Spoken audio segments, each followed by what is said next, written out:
Everyone, सभी का warm welcome है वाईटी योर इंग्लिश शूटर पे। शुरू करेंगे आज की क्लास को फर्स्ट एडिटोरियल के साथ, द हिंदू के क्राइसिस ऑफ टाइम इसका टाइटल है। आर्टिकल लिखा गया है कर्नाटका में होने वाली पानी की समस्या पे। हर साल बहुत सारी नदियाँ, बहुत सारे तालाब होने के बावजूद, कावेरी नदी के होने के बावजूद कर्नाटका पानी की समस्या से बहुत जूझता है और इसके लिए जिम्मेदार है कर्नाटका की सरकार। चलिए शुरू करते हैं आर्टिकल को अपने क्विज़ के साथ में। आज जोश जोश में क्विज़ थोड़ा बड़ा बन गया। 10 क्वेश्चन है आपके सामने। जो भी इस क्लास में सीखें इस क्विज़ पे आपको अप्लाई करना है। सॉल्यूशंस क्विज़ के क्लास के लास्ट में करवाएंगे आपको। पूरे मन से सीखो और 10 में से 10 मार्क्स लेने का आपका ऑब्जेक्टिव होना चाहिए। शुरू करते हैं क्लास को। आइए कुछ नया सीखते हैं।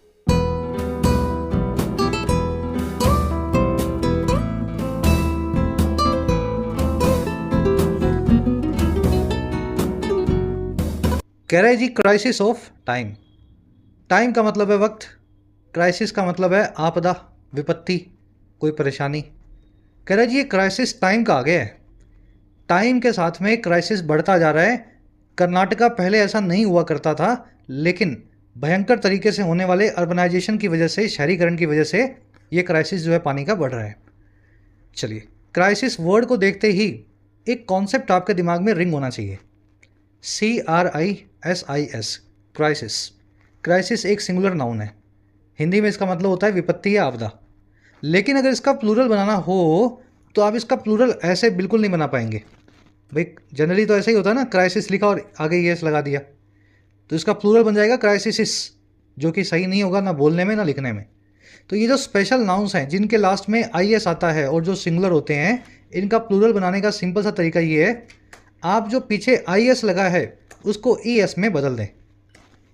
समझ पाए?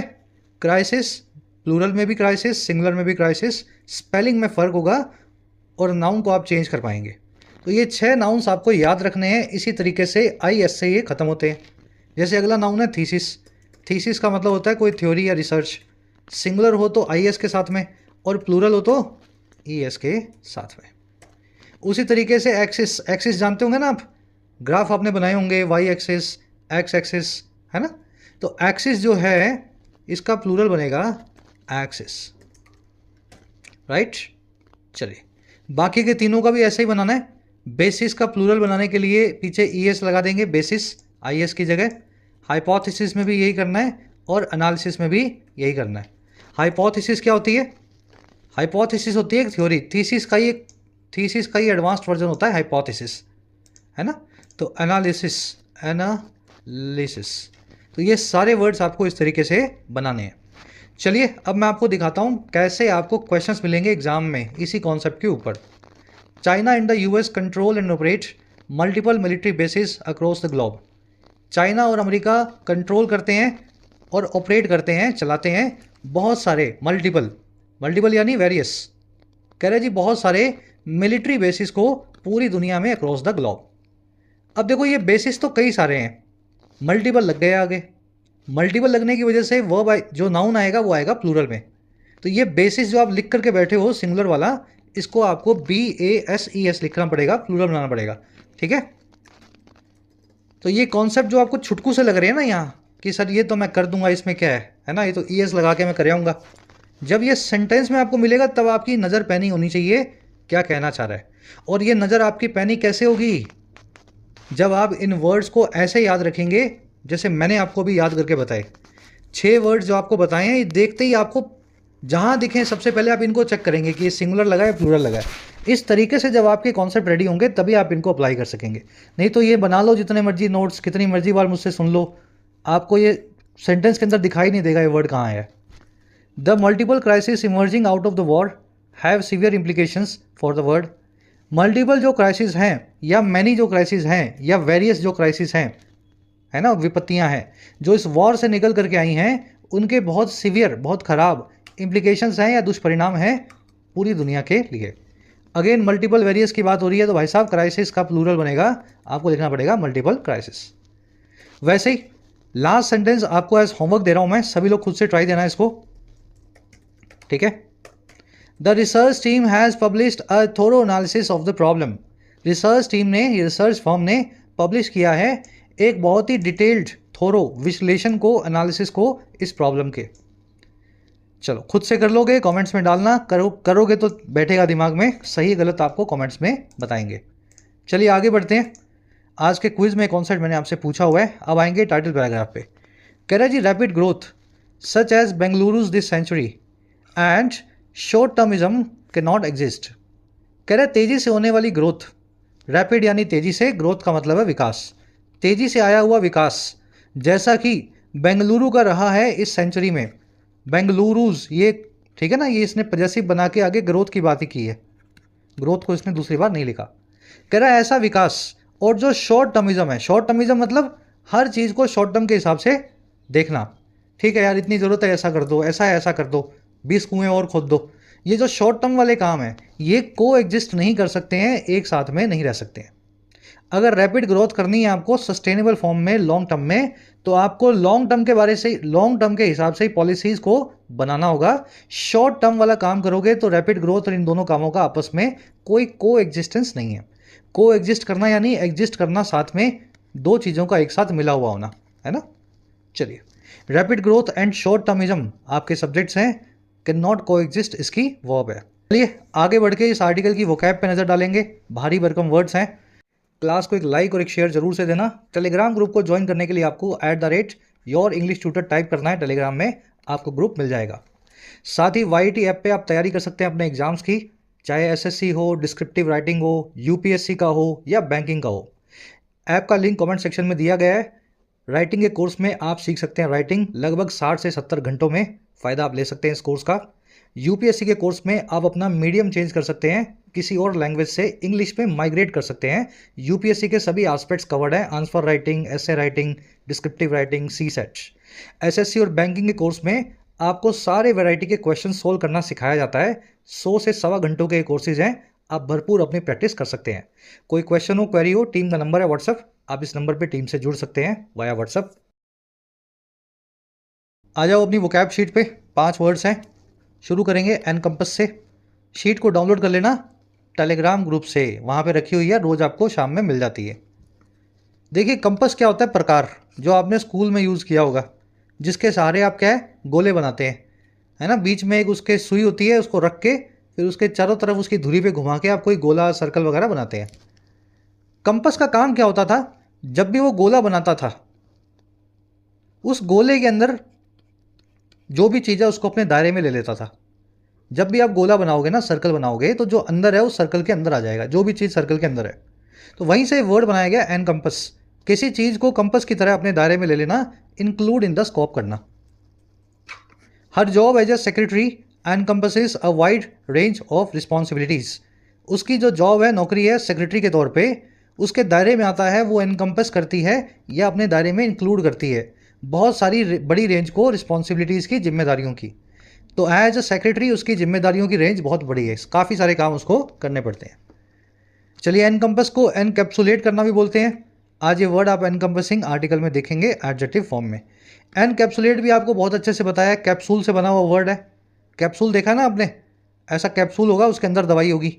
तो कैप्सूल ने जैसे दवाई को अपने अंदर ले लिया है, वैसे ही एनकैप्सुलेट करके आप किसी चीज़ को अपने दायरे में ले लेते हैं। अगला वर्ड है अपना ऑसिलेट। हिंदी में इसको बोलते हैं दोलन करना या झूलना। घड़ी का पेंडुलम होता है ना, ऐसे ऐसे ऐसे ऐसे, वो करता है ऑसिलेट। ठीक है, ऑसिलेशन इसकी नाउन फॉर्म है और ऑसिलेट करना वर्ब फॉर्म है। Her actions oscillated between bravery and foolishness. उसकी जो हरकतें थी वो दोलन कर रही थी या झूल रही थी बहादुरी और बेवकूफ़ी के बीच में। कभी तो हरकत लगती थी बहादुरी वाली, कभी उसकी हरकतें थी बेवकूफ़ी वाली। ठीक है, तो ऑसिलेट कर रही थी दोनों के बीच में उनकी हरकतें। तो ये वर्ड ऑसिलेट, इसका सिनोनिम है वैसिलेट। स्पेलिंग अगर ठीक से नहीं देखोगे तो गलत होने ही वाली है, क्योंकि ऑसिलेट में बीच में एस आ रहा है सी से पहले, वैसिलेट में एस नहीं आता। यही छोटे छोटे पॉइंट्स हैं जहाँ पर आपका एग्जामिनर आपके मज़े लेता है, आपका स्वाद लेता है। ऑसिलेट याद कर लिया आपने, वैसिलेट इसका सिनोनिम भी याद कर लिया, लेकिन जब वैसिलेट की स्पेलिंग लिखने गए इसमें एस घुसा दिया बीच में, एस इसमें नहीं आता। याद रखना, दोनों स्पेलिंग्स अलग हैं। अंडुलेट करना भी इसी का सिनोनिम है, you will see the word undulate in the article today. ठीक है, फ्लक्चुएट करना, वेवर करना। अगला वर्ड है ट्रेवेस्टी। ट्रेवेस्टी का मतलब होता है सटारिकल कॉमेडी, ऐसा मजाक जिसमें सटायर हो, पैनापन हो, किसी चीज़ को लेकर के कटाक्ष हो। ठीक है, कटाक्ष भरा मजाक कहलाता है travesty. The ministers acquittal from the court was a complete travesty of justice. Minister का जो एक्विटल था, जो रिहाई थी कोर्ट से, बाइज्जत बरी होने का जो काम था अदालत से, वो कंप्लीट मजाक था, मखौल था, सटायरिकल कॉमेडी था जस्टिस का, है ना। तो उसको एक्विट किया गया, यही इंसाफ का मजाक है। मौकड़ी भी बोलते हैं इसको, पैरोडी भी बोलते हैं, फार्स भी बोलते हैं। फार्स नाम का वर्ड बहुत बार आप देखेंगे, इसी तरह की चीज़ों के लिए यूज़ होता है फार्स। चलिए, ट्रेवेस्टी वर्ड आर्टिकल में आएगा, आज काफ़ी दिनों बाद आए। अब देखो अगला वर्ड, एक वर्ड है जुगाड़, हिंदी में सबको पता है, अंग्रेजी में जुगाड़ को बोलते हैं मेकशिफ्ट, ठीक है। और एक दूसरा वर्ड भी है इसके लिए, स्टॉप गैप। भाई गैप है, खाई है, उसको आपने कहीं से स्टॉप कर दिया, खाई को भरा नहीं, खाई के ऊपर ढक्कन रख दिया, बस निकल जाओ आगे, तो गैप को स्टॉप कर दिया आपने। स्टॉप गैप करना या मेकशिफ्ट काम करना, जुगाड़ू काम करना। The refugees have been living in makeshift tents. Refugees रह रहे हैं जुगाड़ वाले टेंट्स में फॉर अ ईयर, पिछले 1 साल से। तो ये वर्ड स्टॉप गैप नाम का आर्टिकल में आप देखेंगे। एक्सपीडियंट भी इसका एक एडवांस सिनोनिम है, मेक डू भी इसका एक सिनोनिम है, बहुत बार आता है, और जुगाड़ भी है जो मैंने आपको बताया मेकशिफ्ट। अब जो बच्चा पहली, दूसरी, 5वीं, 10वीं क्लास ले रहा है वो सोच रहा होगा सर इतने सारे वर्ड्स हैं, है ना, कैसे याद करेंगे। अरे 100 क्लास करके तो देखो, 100 डेज में खुद से पढ़ के तो देखो, ये वर्ड से खेलने लगोगे आप। चैनल पे बहुत सारे पुराने बच्चे हैं, आप उनका नॉलेज देखना कैसा है। कभी कभी मुझे हैरानी होती है, क्या ये मैंने ही पढ़ाया है इनको या कहीं और से पढ़ के आए हैं। बहुत अच्छी हो जाती है वो कैब जो बच्चा रीड कर रहा है हफ्ते में 3 या 4 दिन कम से कम। लास्ट वर्ड है ट्रांसेंड। ट्रांसेंड का मतलब होता है गो बियॉन्ड करना या पार जाना, ठीक है, गो बियॉन्ड करना या पार जाना है। Language and culture transcend borders. Language और जो कल्चर हैं वो ट्रांसेंड करते हैं, पार चले जाते हैं बॉर्डर्स के। भाषा को और संस्कृति को आप बॉर्डर से रोक नहीं सकते हैं, समझ पा रहे होंगे ना आप। ट्रांसेंड करना, ट्रांसेंड नाम की वर्ब के साथ में बियॉन्ड नाम की प्रेपोजिशन यूज करने की जरूरत नहीं है। ट्रांसेंड बियॉन्ड बॉर्डर्स गलत है, ट्रांसेंड नाम के वर्ड में गो बियॉन्ड ऑलरेडी लगा हुआ है, एक और बियॉन्ड इसके बाद लगाओगे तो ठीक है एरर हो जाएगी। चलो 5 वर्ड्स डिटेल में हो गए, भारी भरकम थे। अब आओ आर्टिकल पे एक समरी आपको दें किस बारे में लिखा हुआ है। समरी ये कि कर्नाटका में हर साल पानी की समस्या होती है गर्मियों में, लेकिन इस साल तो गर्मी आने से पहले सर्दियों में ही समस्या हो गई, खास करके मंड्या और मैसूरू डिस्ट्रिक्ट में और बेंगलोर में। और ये क्यों हो रही है? कर्नाटका को इस तरीके से बनाया गया कि इतनी झील और इतनी नदियाँ हैं वहाँ पे कि आपको कहीं बाहर से पानी लगाने की ज़रूरत ना पड़े। वहाँ के शहरों को इस तरीके से बसाया गया है। लेकिन शहर जिस तरीके से बसे हैं पिछले 100 सालों में, 50 सालों में, जितनी तेज़ी से अब वो पानी कम पड़ने लगा है, ग्राउंड वाटर की शॉर्टेज भी होने लगी है और कावेरी से भी पानी कम मिल रहा है। इस समस्या का यही इलाज है कि अर्बनाइजेशन को कंट्रोल किया जाए। और ये जो समस्या हर साल होती ही है, जो कर्नाटका के प्रशासन को पता ही है, इस समस्या के होने से पहले ही कुछ करके इसको एड्रेस किया जाए। जब पानी की कमी होती है तो कर्नाटका की नगर पालिका जो है हो हल्ला मचाती है। ऐसे हो हल्ले से कुछ नहीं होगा, आपको पता ही है अगले हर साल होना है ये, तो इसके लिए जो भी जुगाड़ आपको करने हैं जुगाड़ आप करें। चलिए शुरू करते हैं आर्टिकल को। आज की टोन है जो कंसर्न और सजेस्टिंग। कंसर्न होकर के दिखा रहा है कर्नाटका की सिचुएशन को, परेशान होकर के, और सजेस्ट कर रहा है इसके सोल्यूशंस। अब कहानी की तरह प्रोसेस करना है। The Karnataka water crisis has affected more than 7,000 villages, 1100 wards and 220 talukas thus far। कह रहा है कर्नाटका का जो वाटर क्राइसिस है, पानी का तूफान है, पानी की जो समस्या है, उसने अफेक्ट कर दिया है, इम्पैक्ट कर दिया है या प्रभावित कर दिया है 7,000 से ज़्यादा विलेजेस को, 1100 से ज़्यादा नगर पालिका के वार्ड्स को और 220 तालुकाओं को, या फिर यूं कहें 220 ब्लॉक्स को, तहसीलों को। सो फार अभी तक लगभग पूरा कर्नाटका ही पानी की समस्या से जूझ रहा है।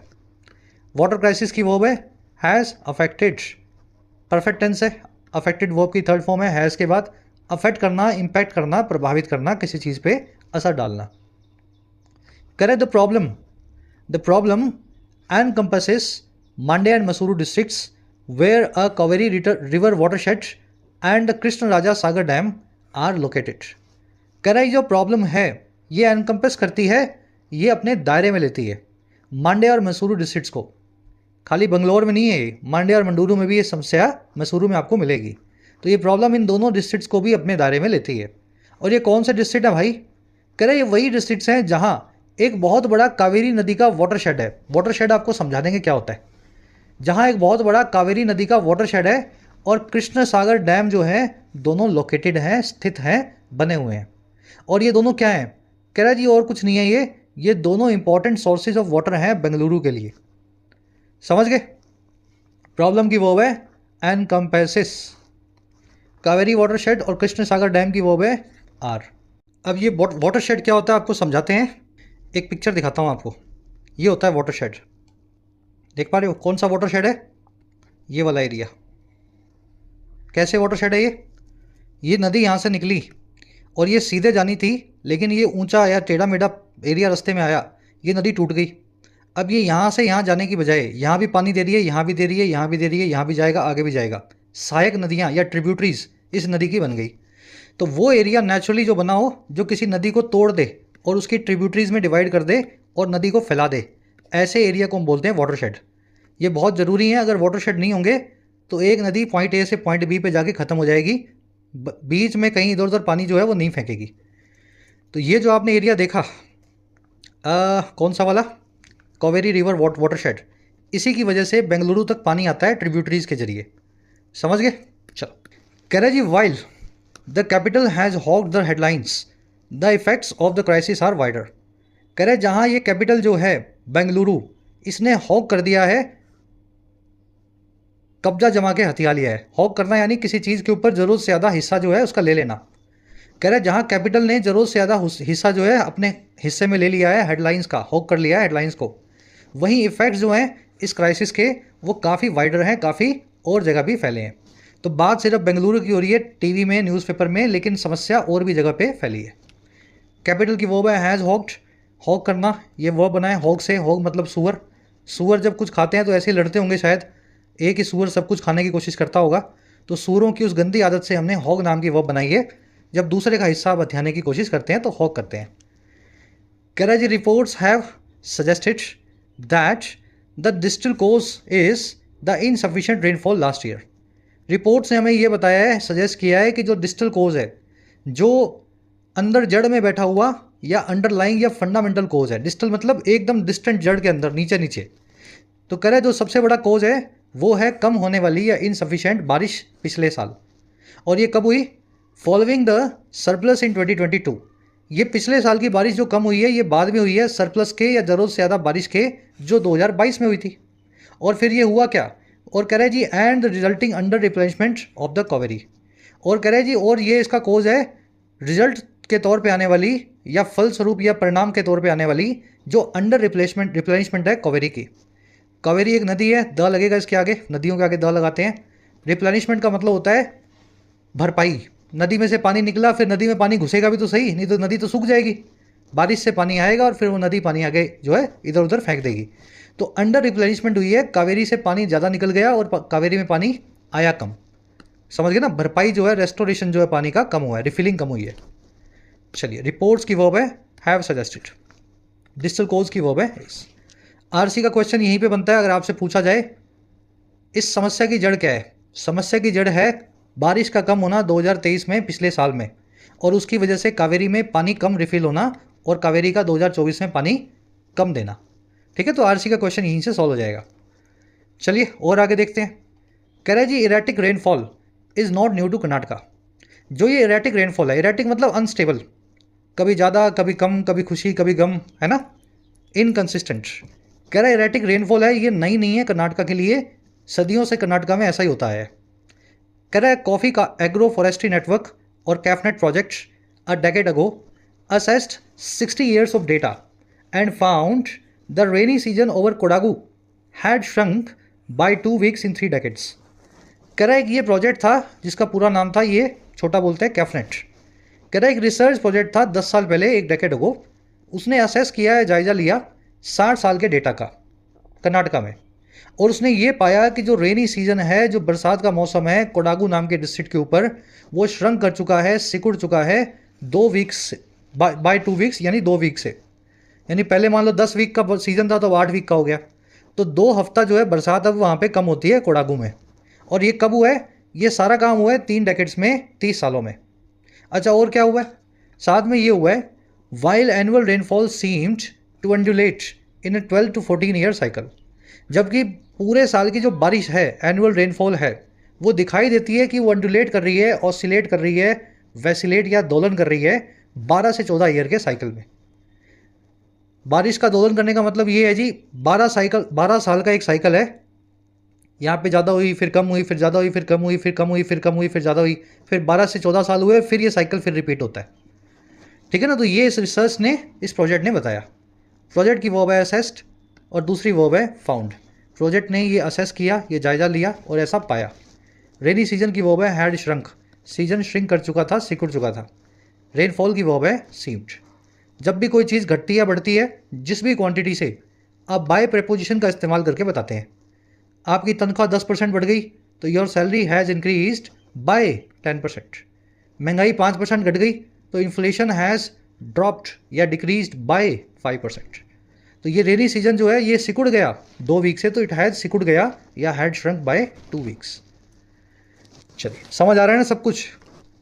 ऐसे ही पढ़ोगे जैसे आप पढ़ रहे हो। मैं तो, मुझे आता है, मैं आपको पढ़ाने की कोशिश कर रहा हूँ, है ना। कह रहा है जी, yet the crisis now has become as a surprise thanks to Bengaluru's lack of preparation. कह रहा है जी ये सब कुछ इनको पता है, बरसातें कम हो रही हैं, 10 सालों से हो रहा है, 30 सालों से साइकिल बदल रहे हैं। कह रहा है बावजूद इसके ये क्राइसिस जो है अब वो बन के आया है एक सरप्राइज या एक अचंभे की तरह। और ये क्यों हुआ? थैंक्स टू का मतलब है की बदौलत या की वजह से। ये हुआ है बदौलत बेंगलुरु की लैक ऑफ प्रिपरेशन की वजह से या प्रिपेयर ना होने की कमी की वजह से। और किसकी वजह से? कह रहा है जी a travesty for being one of India's wealthiest urban municipalities. कह रहा है ये एक ट्रेवेस्टी है, मखौल है, मौकरी है, मजाक है। और क्या होने का? होने का भारत की सबसे ज़्यादा अमीर म्यूनसिपालिटीज़ में से एक, अमीर नगर पालिकाओं में से एक बेंगलुरु जो कि है। और क्या होने का? And home to many research institutions. और होम होने का, घर होने का, शरण होने का कई सारे रिसर्च इंस्टीट्यूशंस की। तो बेंगलुरु में सब कुछ है, पैसा भी है म्यूनसिपालिटी के पास, रिसर्च इंस्टीट्यूशंस भी हैं बेंगलोर में, लेकिन बावजूद इसके, सब कुछ पता होने के बावजूद ये प्रिपेयर नहीं कर पाते हैं ठीक से इस क्राइसिस के लिए। और यही ट्रेवेस्टी है, अपने आप में मजाक है, मौकरी है। क्राइसिस की वर्ब है हैज़ बिकम। क्राइसिस सिंगुलर है, यहाँ पे आई एस लगा हुआ पीछे, वर्ब सिंगुलर आएगी, हैज़ बिकम, हैज़ कम, है ना। थैंक्स टू या बिकॉज ऑफ या ड्यू टू, इसका मतलब होता है की बदौलत या की वजह से। ट्रेवेस्टी मैंने आपको बता दिया।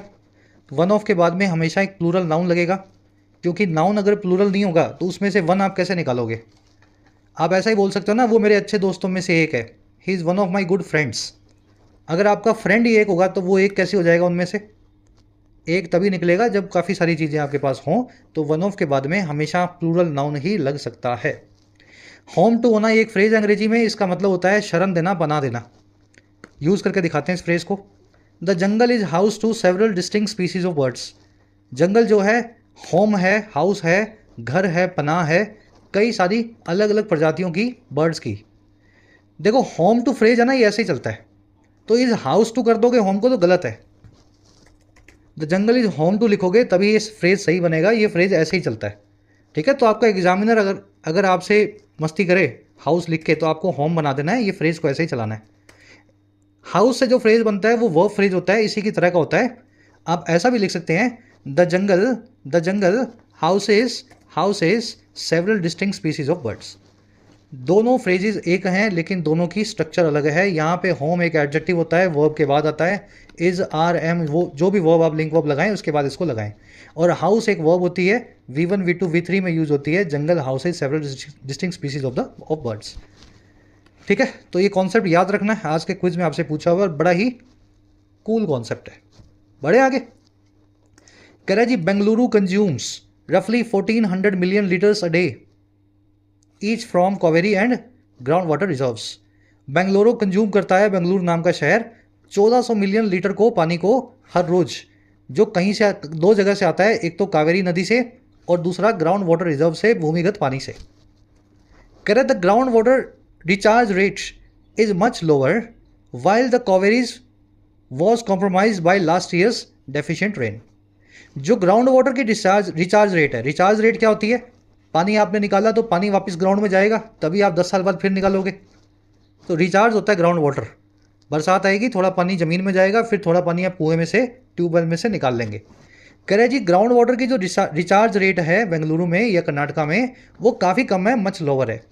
जबकि जो कावेरी की रिचार्ज रेट है, रेस्टोरेशन रेट है, वो कॉम्प्रोमाइज़ हो गई, ठीक से नहीं हो पाई लास्ट ईयर की कम बारिश की वजह से। ठीक है, तो इस बार ये प्रॉब्लम हुई है अचानक से। ग्राउंड वाटर रिचार्ज रेट की वर्ब इज कावेरीज रिचार्ज रेट की वर्ब है वॉज कॉम्प्रोमाइज्ड। यहाँ पे रिचार्ज रेट को दूसरी बार नहीं लिखा गया है क्योंकि रिचार्ज रेट ऑलरेडी यहाँ लिखा गया है ना। Ground water recharge rate and Kaveri's recharge rate यहाँ पे अंडरस्टूड होगा। डेफिशिएंट होना यानी कम होना, जरूरत से इनएडिक्वेट होना। लोअर यहाँ पे कंपैरेटिव डिग्री है। कंपैरेटिव डिग्री ऑफ एडजेक्टिव अपने पहले हमेशा सिर्फ और सिर्फ दो ही एडवर्ब्स को ले सकती है, एक तो लेगी मच को और एक लेगी फार को। नोट्स बना लो भाई, याद तभी रहेंगे जब इनको देखोगे 4 बार, है ना, नोट्स की फॉर्म में। जब भी कंपैरेटिव डिग्री लगा रहे हो उसके आगे अगर आपको कोई एडवर्ब लगानी है, वैसे तो लगाओ ही मत, अगर लगानी है तो मच या फार दो ही एडवर्ब्स का इस्तेमाल आप कर सकते हैं। मोर का, वेरी का, ऐसा अलॉट ऑफ का, ऐसी कोई जो है एडवर्ब नहीं लगेगी। A lot lower, more lower, very lower गलत है। कह रहे जी these are deficits only related to Bengaluru's demand. ये जो डेफिसिट हैं, जो कमी है पानी में, ये सिर्फ रिलेटिव हैं, तुलनात्मक हैं बेंगलुरु की डिमांड के सामने। अगर बेंगलुरु के लोग पानी ठीक से बरतें, इस्तेमाल करें, तो ये जो है डेफिसिट ज़्यादा नहीं है, आराम से इनका काम चल सकता है, पानी जो उनके पास आ रहा है। कह रहे the situation is worse further away from the city centre. Situation जो है वो वर्स है और ख़राब है, और कहाँ से, जब आप अवे फ्रॉम जाते हैं और आगे निकल जाते हैं, दूर निकल जाते हैं सिटी के सेंटर से। तो बेंगलोर के बाहर के जो गांव हैं, जो तालुके हैं, जो ब्लॉक्स हैं, तहसीलें हैं, वहाँ पे प्रॉब्लम और भी ज़्यादा है बेंगलुरु के मुकाबले। कह रहे this is ironic because these area do not received piped water from the Kaveri and depend on ground water and water tankers. कह रहे ये बात ही अपने आप में आयरॉनिक है, उपहास भरी है, सटारिकल है। क्यों भाई? कह रहे जी ये जो एरिया है जहाँ ज़्यादा खराबी है, ये एरियाज तो पाइप्ड वाटर भी रिसीव नहीं करते हैं, यहाँ पे म्यूनसिपाल्टी का पानी भी नहीं आता है पाइप के जरिए, और कहाँ से, कावेरी नदी से। तो फिर पानी कहाँ से आता है? कह रहे ये डिपेंड ऑन करते हैं, निर्भर करते हैं ज़मीनी पानी पे, या फिर वाटर के टैंकर मंगवाते हैं। 300-500 रुपये दे करके पानी आता ना, 1500 लीटर, 1000 लीटर, तो वाटर के टैंकर मंगवाते हैं। तो ये है आयरॉनिक बात, जहाँ पे समस्या ज़्यादा है वहाँ तक तो पानी म्यूनसिपाल्टी भेजती भी नहीं है। कह रहे जी whereas the city was engineered for centuries until the 19th to move away from water from distant sources and towards its surface of lakes। कह रहे जबकि अगर बेंगलुरु सिटी की बात करें, इसको इंजीनियर किया गया था, बनाया गया था, फॉर्म किया गया था, डिज़ाइन किया गया था कई सेंचुरीज से, या कई जो है सदियों से। और कब तक? 19वीं सदी तक। 19वीं सदी से पहले तक इसको जैसा बनाया गया था वो इस तरीके से बनाया गया था कि ये मूव अवे फ्रॉम करे, ये दूर चली जाए पानी से जो डिस्टेंट सोर्सेज से आता हो, दूर दूर की नदियों से आता हो, और ये चली जाए टुवर्ड्स इसकी जो सरफेट है, जो इसके पास एक बहुत बड़ी मात्रा में है, सरफेट है लेक्स का यानी झीलों का। तो बेंगलुरु को भी ऐसे ही बनाया गया था कि शहर में झीलें इतनी हैं, यहीं से पानी की समस्या इनकी पूरी हो जाएगी। जब बारिश आएगी झीलों में पानी फिर भर जाएगा और कावेरी वावेरी का पानी इनको निकालने की ज़रूरत नहीं पड़ेगी। चलिए, सेंटेंस लंबा है, दोनों का आपको पता लग गया, बेंगलुरु का और बेंगलुरु के बाहर की क्या सिचुएशन है। दिस की वर्ब है इज आयरॉनिक, सटारिकल, पैराडॉक्सिकल, उपहास भरा, याद होगा आपको ये वर्ड, विरोधाभास भरा, है ना। एरियाज़ की वर्ब है डू नॉट रिसीव, और एरियाज़ की वर्ब है डिपेंड। ये एरिया को पानी नहीं मिलता है पाइप के जरिए म्यूनसिपलिटी का, और ये एरिया डिपेंड ऑन करते हैं ज़मीनी पानी पे, वाटर टैंकर्स पे। सिटी की वर्ब है was engineered. Move away from करना, स्टीयर अवे फ्रॉम करना, किसी चीज़ से दूर जाना। सरफेट का मतलब होता है बहुत बड़ी मात्रा, अबंडेंस। बेंगलुरु में शायद झीलें बहुत होंगी, तो सरफेट ऑफ लेक्स है, प्लेंटी ऑफ लेक्स है। चलिए, कह रहा है जी seasonal lakes have since dwindled while perennial lakes have been strangled by concretization and sewage। अब कह रहे हैं लेक्स का क्या हुआ? कह रहे जो सीजनल लेक्स हैं, जो बरसाती लेक्स हैं, वो ड्विंडल कर गई हैं, कम हो गई है उनकी संख्या। या तो वो आकार में छोटी हो गई हैं या मात्रा में छोटी हो गई हैं, या तो उनका साइज छोटा हो गया या उनका नंबर कम हो गया। कह रहे जबकि जो पेरिनियल लेक्स हैं, पेरिनियल मतलब क्रॉनिक, लॉन्ग टर्म, बरसात आए ना आए लेकिन लेक ज़रूर रहेगी, पानी ज़रूर रहेगा। कह रहा जी जो लॉन्ग टर्म कंटिन्यूअल लेक्स हैं उनका गला घुट गया है, वो स्ट्रेंगल हो गई हैं, रुक गई हैं। किसकी वजह से? या तो कॉन्क्रीटाइजेशन की वजह से या सीवेज की वजह से। कॉन्क्रीटाइजेशन का मतलब होता है लेक को बीच में रोक करके कंक्रीट का कोई कुछ बना देना।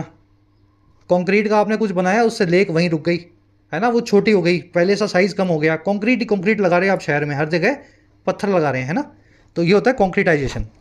और सीवेज का मतलब आप समझते होंगे, गंदा पानी लेक में डालोगे, वो लेक का गला घुट जाएगा, बीच में वो पानी कहीं जमा हो जाएगा, गंदगी वंदगी, और वो लेक छोटी हो जाएगी।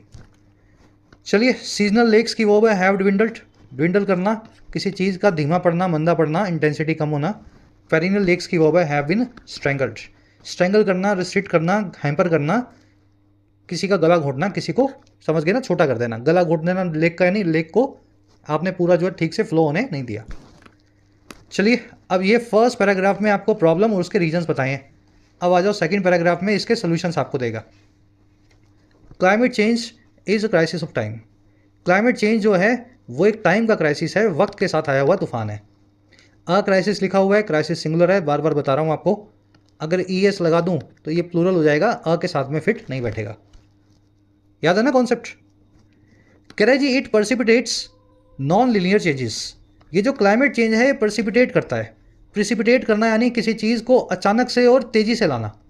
जैसे बारिश होती है ना बादलों से, बारिश का दूसरा नाम है प्रिसिपिटेशन। तो वहीं से वर्ड हमने निकाला हुआ है प्रिसिपिटेट करना, मूसलाधार बारिश की तरह किसी चीज़ को अचानक से और तेज़ी से लाना। तो क्लाइमेट चेंज जो है बारिश के जैसे नॉन लीनियर चेंजेस को लाता है। नॉन लीनियर चेंजेस कैसे होंगे? ऐसा नहीं है 1 डिग्री टेम्परेचर बढ़ा तो 10% पानी कम हुआ, और फिर 2 डिग्री बढ़ा तो 20% हुआ। नहीं भाई साहब, 1 डिग्री पे पानी की कमी 10% हुई, 2 डिग्री पे 50% हो गई, 3 डिग्री पे 95% कम हो गई। तो ये नॉन लीनियर चेंजेस हैं, ये ग्राफ में चेंज नहीं चलते हैं, ये एक्सपोनेंशियली चल रहे हैं। समझ गए ना? घात लग के जो पावर लगती है, 2 की पावर 2 तिया 6 होता है, लेकिन 2 की पावर 3 होती है 8। तो ये नॉन लीनियर है।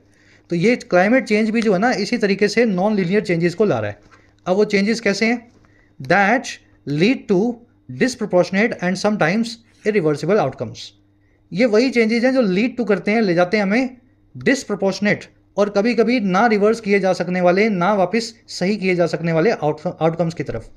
डिसप्रोपोर्शनेट मतलब प्रोपोर्शन से बड़ा। जैसे अभी आपको मैंने बताया, 1 डिग्री टेम्परेचर बढ़ा तो पानी 10% कम हुआ, 2 डिग्री बढ़ा तो 50% कम हो गया। तो ये डिसप्रोपोर्शनेट तरीके से आउटकम इसके निकलते हैं। और ये सारा काम कैसे होता है जी?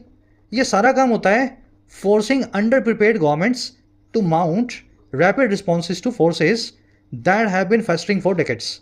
फोर्स करते हुए बिना तैयार हुई गवर्नमेंट्स को, अंडर प्रिपेयर्ड गवर्नमेंट्स को, या कम तैयारी वाली सरकारों को, कि वो माउंट करें या लॉन्च करें फटाफट से अपने रिस्पॉन्स को, जुगाड़ में अपनी कोई प्रतिक्रिया को। ऐसी फोर्सेस के सामने, ऐसी ताकतों के सामने जो फेस्टर कर रही हैं, जो सड़ रही हैं, जो लगातार तरीके से घाव की तरह हरी हैं, फेस्टर कर रही हैं, और कब से? कई डेकेड से। तो समस्या तो बहुत पुरानी है, बस जैसे ही कुछ तूफान आता है तो सरकारें जो है जुगाड़ करने में जुट जाती हैं कि इस साल इस तूफान से कैसे निजात पाई जाए। क्लाइमेट क्राइसिस के लिए इट आया, इट की वर्ब है प्रिसिपिटेट, प्रिसिपिटेट करना, बारिश की तरह किसी चीज़ को अचानक से और तेज़ी से लाना। दैट आया चेंजेस के लिए, दैट की वर्ब है लीड टू, वर्ब है तो इसको अपने ग्रीन कलर दे देते हैं, सॉरी पिंक कलर है ना, सब्जेक्ट ग्रीन में वो पिंक में। डिसप्रोपोर्शनेट यानी प्रोपोर्शन से बाहर, अचानक से बहुत ज़्यादा। इरिवर्सिबल यानी जिसको रिवर्स ना किया जा सके, जिसको वापस पुरानी अवस्था में ना लाया जा सके।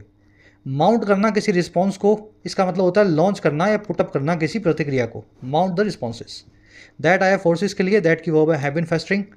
फेस्टर करना यानी किसी चीज़ का हरा हुए रहना, हरा हरा, जैसे घाव होता है ना, अगर वो सही नहीं हो रहा तो वो फेस्टर करेगा, हमेशा हरा रहेगा, थोड़ी सी चोट लगेगी खराब हो जाएगा। तो इसलिए फेस्टरिंग वुंड नाम का एक कोलोकेशन फ्रेज हमेशा याद रखें, हरा हुआ फेस्टरिंग वुंड यानी घाव। चलिए और आगे बढ़े। इरिवर्सिबल एक वन वर्ड है, आपको करवाई दिया मैंने, जिसको रिवर्स ना किया जा सके, वापस जो है पुरानी अवस्था में ना लाया जा सके। ऐसे कई और भी आपको वन वर्ड्स मिलेंगे इर से या इन से बनने वाले। इनकॉरिजिबल जिसको करेक्ट ना किया जा सके, जो बियॉन्ड करेक्शन हो, ऐसा आदमी जो आप कितना मर्जी समझा लें वो सही नहीं करेगा, वो आदमी इनकॉरिजिबल है, करेक्ट या इंप्रूव नहीं किया जा सकता। इनडिस्पेंसिबल मतलब जिसको डिस्पेंस विद ना किया जा सके, जिससे छुटकारा ना पाया जा सके, ऐसी चीज़ जो बहुत ज़रूरी है आपके लिए, वो इनडिस्पेंसिबल है। इनरेप्रीहेंसिबल मतलब जिसको रेप्रीहेंड ना किया जा सके, ब्लेम ना किया जा सके, ऐसी चीज़ जिसको ब्लेम करना बहुत मुश्किल है, जिसके ऊपर आरोप आप लगा ही नहीं सकते हैं, वो होता है इनरेप्रीहेंसिबल। इनकमेंसुरेबल मतलब जो कि मेजरेबल ना हो, जो कि, चलो ज़्यादा हो जाएगा, आ जाना, इतना ही याद कर लो यार। लिख के तो मैं और 2 लाने वाला था, पर इतने में मेरे को लगा ज़्यादा हो जाएंगे, ये भी 2 छोड़ दो आप, ये ऊपर के 4 ज़रूर याद कर लेना। इनमें से एक मैंने आपसे आज क्विज में पूछा है। बढ़े आगे। चलो, ये आधे घंटे की नहीं है, 5 घंटे की क्लास है ये। अगर आप ठीक से देखो और नोट्स बनाओ ना तो 4-5 घंटे की पढ़ाई हो जाती है आपकी। मैं ऐसी कोशिश में रखता हूँ। कह रहे जी, even if the erratic rainfall is unrelated to climate change, the phenomenon only promises more unpredictability.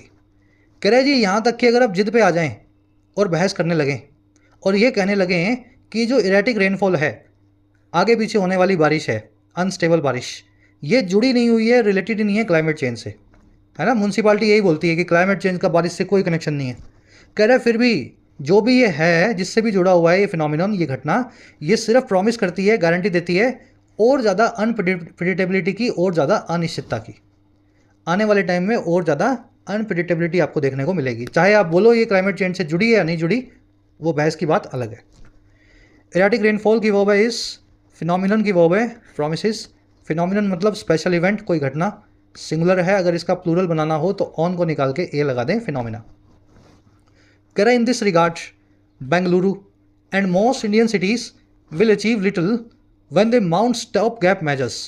कह रहा है अगर इस मामले में देखें तो बेंगलुरु और ज़्यादातर भारत की दूसरी जो सिटीज़ हैं वो अचीव करेंगी, वो पा सकेंगी ना के बराबर या लिटिल, जब जब वो माउंट करती हैं, लॉन्च करती हैं जुगाड़ू कदमों को, स्टॉप गैप मेजर्स को। Stop gap, make shift, expedient, make do, provisional, याद है ना, जुगाड़ू। तो ये सारे शहर जो भी जुगाड़ करते हैं उससे कुछ अचीव ये नहीं कर पाएंगे। और ये जुगाड़ कब करते हैं? In the event of a crisis, ऐसे इस इवेंट में, ऐसी घटना में जो होती है क्राइसिस की। और फिर क्या करते हैं जी? फिर ये कुछ नहीं करते जब क्राइसिस खत्म हो जाता है। And drop the long term view once the crisis end, और ये ड्रॉप कर देते हैं, छोड़ देते हैं लॉन्ग टर्म व्यू को, लंबी दूरी की व्यू को, जब क्राइसिस एंड होता है। समझ रहे हो? नगर पालिकाओं की काम चोरी, जब भी क्राइसिस आया कुछ जुगाड़ करेंगे, है ना, क्राइसिस को संभालने के लिए। और क्राइसिस खत्म होते ही सब खाओ पिया समेटो, खाओ पियो निकलो, है ना। तो कोई आगे का कोई लॉन्ग टर्म व्यू नहीं रखते हैं, आगे क्या करना है, अगले साल क्या करेंगे, वो अगले साल ही देखा जाएगा। तो बेंगलुरु और इंडियन सिटीज़ की वर्ब है will achieve. Achieve little, little का मतलब है ना के बराबर, बिना अ के जब भी लिटल लिखा हो इसका मतलब होता है ना के बराबर, नेगेटिव फॉर्म में। दे की वर्ब है माउंट, माउंट द मेजर्स यानी मेजर्स को लॉन्च करना, स्टॉप गैप यानी जुगाड़। दे की दूसरी वर्ब है ड्रॉप। क्राइसिस की वर्ब है हैज़ एंडेड। कह रहा rapid growth such as Bengaluru has had this century and short termism के नॉट को एग्जिस्ट। कह रहे तेज़ी से होने वाली जो ग्रोथ है, विकास है, और जो शॉर्ट टर्मिज्म है, शॉर्ट टर्म में जो आप जुगाड़ करते हैं, ये दोनों चीज़ें को एग्जिस्ट नहीं कर सकती हैं, एक साथ नहीं रह सकती हैं। अब ये रैपिड ग्रोथ के लिए कॉमा से कॉमा के बीच में एक एडिशनल क्लोज लगाया है इसने, एडिशनल इन्फॉर्मेशन देने के लिए। कह रहे ये वैसी ग्रोथ जैसी कि बेंगलुरु ने देखी है सेंचुरी में। Bengaluru has had this century. Has had मतलब ये एक्सपीरियंस करने की बात कर रहा है, हैव की थर्ड फॉर्म, और ये परफेक्ट टेंस का हैज़ है। तो ये वैसी ग्रोथ की बात कर रहे हैं जो बेंगलुरु एक्सपीरियंस कर चुका है, परफेक्ट टेंस लगा करके इस सेंचुरी में। Bengaluru has had this century. चलो, हैज़ हैड वाला कॉन्सेप्ट अच्छे से सबको आता है। जिन बच्चों को नहीं आता, ऊपर एक वीडियो डाल रहा हूँ, यहाँ से इसको कवर करना, कई बार करवा चुके हैं, अच्छे से सीख लेना, ठीक है। ऊपर वीडियो डाल दी होगी मैंने, अगर याद रहा होगा तो मुझे, यहाँ से इसको आपको कवर करना है। कह रहा there is a need for bipartisan solutions. कह रहा एक ज़रूरत आन पड़ी है बाई पार्टीसन सोल्यूशन की। बाई पार्टीसन मतलब दो तरफा, पक्ष और विपक्ष, रूलिंग और अपोजिशन, जो दोनों मिलकर किसी काम को करती हैं वो होता है बाई पार्टीसन। तो ऐसा एक सोल्यूशन हमें बेंगलोर में या कर्नाटका में भी चाहिए। और ये कौन से सोल्यूशंस होंगे? That transcend the change in government every 5 years, जो ट्रांसेंड करते हैं, गो बियॉन्ड होते हैं, पार जाते हैं बदलाव के या चेंज के सरकार में हर 5 सालों में। तो सरकार कोई भी आए, सोल्यूशन कुछ ऐसा हो कि बाई पार्टीसन हो, हर सरकार आकर के उस सोल्यूशन को आगे इंप्लीमेंट करती जाए। और किस चीज़ की ज़रूरत है? A circular water economy that maximises the utility of every litre. एक सर्कुलर वाटर इकॉनमी हो, एकदम सर्कल के जैसी। पानी आया, आपने यूज़ किया, रिसाइकल किया, रीयूज़ किया, फिर पानी आया, है ना, एकदम सर्कल सा बना हो। एक सर्कुलर वाटर इकॉनमी की ज़रूरत है जो मैक्सिमाइज़ करती हो, मैक्सिमम तौर पे करवाती हो यूटिलिटी को या यूज़ को हर लीटर पानी का। और ये सारा काम कैसे होगा? Reducing the cities dependence on external sources, reduce करते हुए सिटी की डिपेंडेंस को, निर्भरता को बाहरी पानी के सोर्सेज पे। और लास्ट में चीज़ एक और चाहिए, and not to forget a clean and healthy Kaveri. और ये तो फॉरगेट करना ही नहीं है आपको कि एक साफ़ और हेल्दी कावेरी भी हमें चाहिए। पानी ऐसा हो जो एकदम फ्री फ्लो में हो और क्लियर हो, जिसको यूज़ किया जा सके। तो ये काम आपको तीनों चारों करने हैं, ठीक है। नीड की वर्ब है इस, बाई पार्टीशन सोल्यूशन के लिए आया दैट की वर्ब है ट्रांसेंड करना, गो बियॉन्ड करना, पार चले जाना। सर्कुलर वाटर इकोनॉमी के लिए आया दैट की वर्ब है मैक्सिमाइजेस। थोड़ा सा मुश्किल लगा होगा पढ़ने में आपको, सेंटेंस स्ट्रक्चर्स थोड़ी रिच है, शायद ना भी लगाओ। जो रेगुलर पढ़ रहे हैं उनके लिए क्या मुश्किल है। चलो अब आ जाओ फर्स्ट क्वेश्चन पे। क्वेश्चंस इजी हैं, नो डाउट। एक भी क्वेश्चन आपका गलत नहीं होना चाहिए, ठीक से अगर आपने आर्टिकल पढ़ा है। 10 में से 8 नंबर नहीं आए तो खुद का कान खुद ही मरोड़ लेना, ठीक है। फर्स्ट क्वेश्चन में आपसे पूछा है मेन कॉज क्या है इस वाटर क्राइसिस का कर्नाटका में। मेरे ख्याल से अब तो बताने की ज़रूरत नहीं है, आंसर निकाल लेंगे। फर्स्ट कमेंट में मैंने आंसर वीडियो के नीचे पिन कमेंट में डाल दिया। पैसेज जो है क्लाइमेट चेंज को कैसे कैरेक्टराइज करता है, कैसे उसका कैरेक्टर बताता है, क्लाइमेट चेंज किस टाइप का होता है। तो 4 तरह की चीज़ें आपको बताइए, बताओ क्लाइमेट चेंज का कैरेक्टर कैसा होना चाहिए इन चारों में से। फर्स्ट कमेंट में आंसर रखा है, खुद से कर लो इसको ट्राई, ठीक है। फेस्टरिंग के साथ में आपको कोलोकेशन फ्रेज बताना है। फेस्टरिंग क्या होता है, ठीक है, लोकेशन। फेस्टरिंग ट्रेविस्टी होती है, सरफेट होता है, वुंड होता है, ट्रांसेंड होता है। अच्छे से करवाया था वर्ड आपको। ऐसी चीज़ जो टेम्परेरी नेचर हो, जो जुगाड़ भरी हो, जुगाड़ भरी चीज़ के लिए 1 वर्ड बताने हैं। 3-4 करवाए थे, कोई भी एक लिख देना। 2 चीज़ों के बीच में या 2 पॉइंट्स के बीच में जो रेंज करते हैं या मूव करते हैं या दोलन करते हैं, उसके लिए कौन सा 1 वर्ड है अंग्रेजी में। पेंडुलम करता है ना, जैसे लेफ्ट राइट। तो 2-3 वर्ड्स आपको करवाए थे, कोई भी एक वर्ड डाल दो, 1 वर्ड। एंटोनिम पूछा है डेफिसिट का। डेफिसिट यानी कमी, कमी का उल्टा यानी, आप समझते होंगे। अब ये सही वर्ड बताओ इन तीनों में से कौन सा होगा, है ना। कमी का उल्टा आपको बताना है, डेफिसिट यानी कमी। एक ऐसा आदमी जिसको करेक्ट या ना इंप्रूव ना किया जा सके, जो बियॉन्ड करेक्शन हो, उसके लिए कौन सा 1 वर्ड लगेगा। ये 1 वर्ड भी आपको करवाया था। इन से शुरू होता है ना, इन। लास्ट में 3 एरर्स हैं जो मैंने डार्क ब्लैक किए हैं। इन वर्ड्स के आसपास आपको वो एरर्स मिलेंगी, ढूंढ के बताना। फर्स्ट कमेंट में आंसर डाल दिए हैं, आउट ऑफ 10 कितने मार्क्स मिले चेक करके बताओ।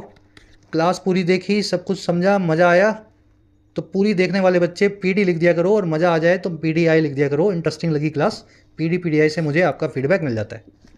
कल मुलाकात लेंगे आपसे, है ना। अंटिल देन कल आपसे लेंगे मुलाकात, कल की क्लास में। जिन बच्चों को कोर्सेज की ज़रूरत है, एक्स्ट्रा क्लासेस की ज़रूरत है, you can take the benefits of the courses. Application को डाउनलोड करें, YT ऐप को। आपको राइटिंग का, SSC का और बैंकिंग का, इनफैक्ट UPSC का भी कोर्स मिल जाएगा। अफोर्डेबल कोर्सेज है, मेहनत करना चाहते हैं तो ऐप को डाउनलोड करें, कमेंट सेक्शन में लिंक रखा गया है, you can take the benefits. चलिए।